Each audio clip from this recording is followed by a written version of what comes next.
Let's be honest. There are moments in life when you just don't know. You don't know what the right decision is. You don't know what your next step should be. You're tired of thinking, tired of pretending you've got it together. And somewhere deep inside, you're just hoping something, anything, will give you clarity. It could be about your career, a relationship, a big life move. You've tried making lists, you've asked for advice, you've even prayed for a sign, but all you feel is stuck. And in those moments, the silence can feel loud. You look around, everyone seems to be moving forward while you're just standing still. And that voice in your head starts saying things like, you should have figured this out by now. You're falling behind. You're wasting time. But here's the truth. Uncertainty doesn't mean you're lost. It just means you're in between chapters.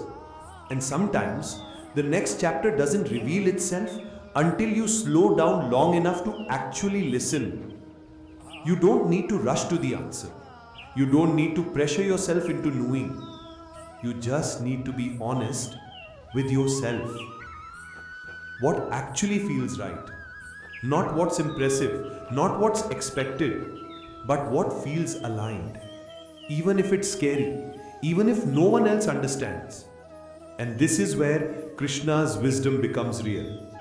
At the end of the Bhagavad Gita, after all the lessons, all the teachings, Krishna doesn't force Arjuna to act a certain way. He simply says, now that you've reflected, do as you choose. Gita 18.63. That line hit me because it means the choice is yours. There's no perfect path. There's only the path that feels true to you.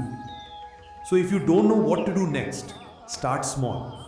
You don't need a 5-year plan. You just need one honest step.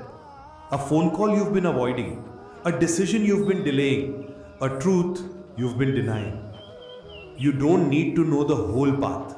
You just need to move in the direction that feels real. Even if it's messy, even if you're afraid. Because clarity doesn't always show up before the step. Sometimes it meets you after. So take the pressure off. You're not falling behind. You're in the process. You're growing, listening, choosing. That is progress. And remember, you don't need all the answers to move forward. You just need courage and one true step. Radhe Radhe.